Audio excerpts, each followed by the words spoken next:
today is Fred Hampton's birthday. If you don't know who Fred Hampton is, Google him.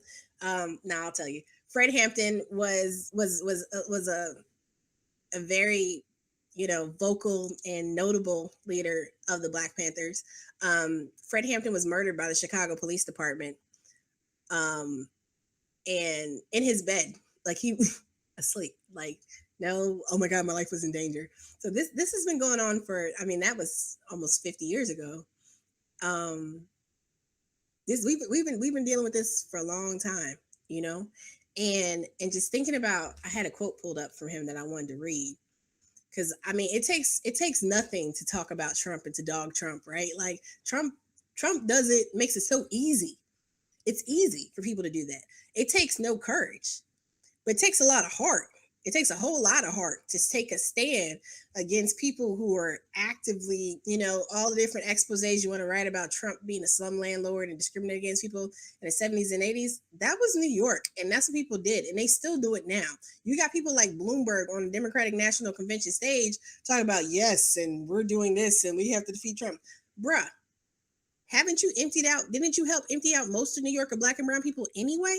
Like, seriously, like we need to really put into perspective what our issues are and what our goals are. Because if we're really talking about we're going to address, we're going to fight Trump, what are we fighting though? Because if we're not really trying to have active conversations and active movement and engagement to address the issues of systemic racism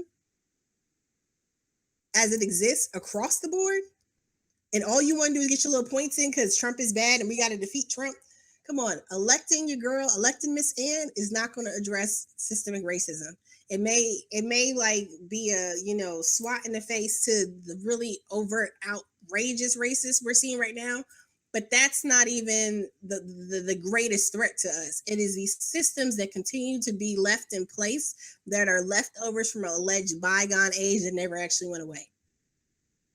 So this quote I had from Fred Hampton, and I'm closing out so Ben can come on in.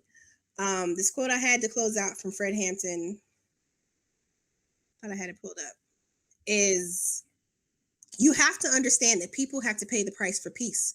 You dare to struggle, you dare to win.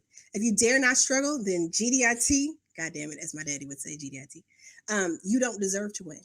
So that's I'm about to say that's Benjamin Dixon Show. I cover for Ben too much. That's the way with Anoa. I definitely appreciate you for tuning in and liking and sharing and subscribing and supporting.